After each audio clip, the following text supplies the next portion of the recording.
Umabot ng 2 oras ang laro namin sa rank game. Ayan, nakitang-kita. 1 hour and 58 minutes na.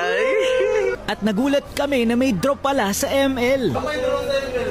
Sa custom at sa creation camp, hanggang 2 hours lang kasi talaga yung game. Kaya naman ngayon, sa rank game natin ito susubukan. Ano kayang mangyayari?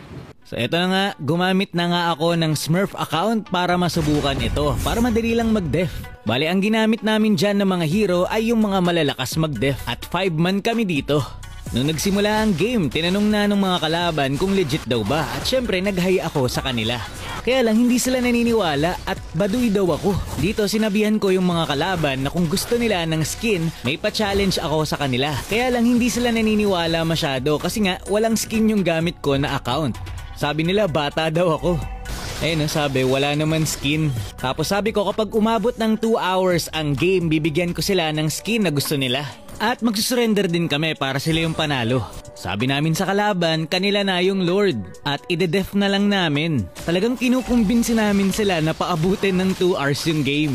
At pumayag naman sila. Kaya lang cold yung reply. Kaya iba naman, nag-request nga sila dito ng free kill. Lamang kami dito guys kasi bawal kaming magpalugi. Baka kasi end nila. Pero yun, pinagbigyan namin sila. Ayan, nagpa-free kill kami dito. Pero hindi kami nagpaubos. Baka kasi one-way end nila sa mid. So ako lang yung hindi nagpa-takedown kasi baka nga end nila. Pero yun, binibigyan namin sa kanila lahat ng gusto nila. Para lang pumayag sila na paabutin ng 2 hours yung game. Sinasabihan namin sila na mag-lord sila.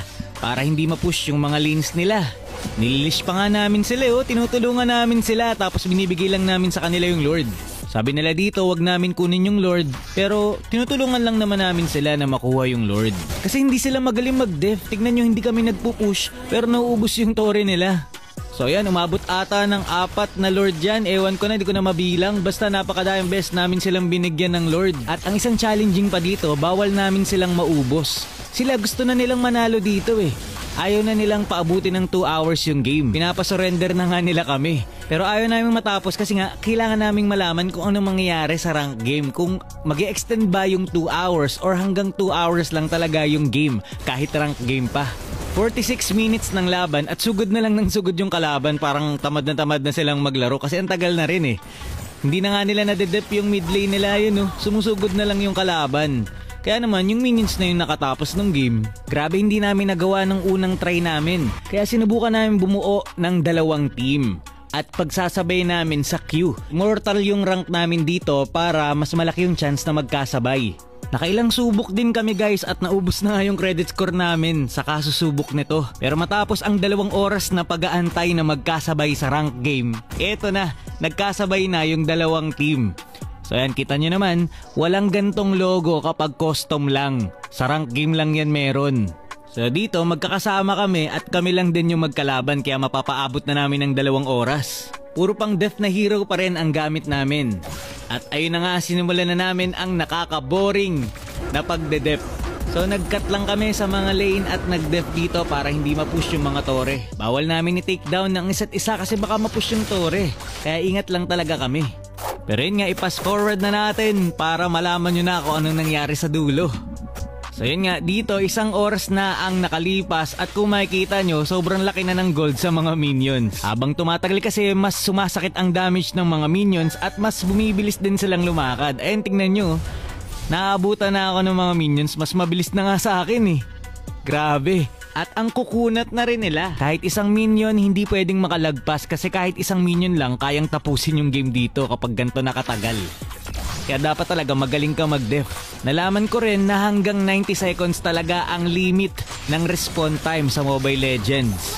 Yan 1 hour na yung game pero 90 seconds lang talaga yung maximum death timer sa MLBB. At eto na nga, 1 minute and 59 seconds na. Tingnan natin kung anong mangyari. Matatapos na ba yung game sa 2 hours o magtutuloy-tuloy lang kapag dito sa rank game ginawa? Eto na nga, bigla na lang naglag nung nag 2 hours na. Hindi na nakakagalaw. Nagkaroon ng reconnecting and please wait. Tapos, bigla na lang bumalik sa main interface. So napatunayan namin na hanggang 2 hours lang talaga yung game. Ang problema, nung pag-check namin sa aming history, hindi ito kita. Tuwang-tuwa pa naman kami dito na napatunayan namin na hanggang 2 hours lang talaga yung lahat ng laro sa ML. Kaya lang nalungkot kami na hindi kita sa match result at sa history na umabot ng 2 hours yung laro namin at wala ding nadagdag o nabawas na star. So nagsayang lang talaga kami ng oras. Pero at least nagawa namin ang world record na pinakamatagal na ranked game sa buong history ng MLBB. At may napatunayan kami sa experiment na to. Yun lamang for this video. Maraming salamat sa panonood and to God be the glory.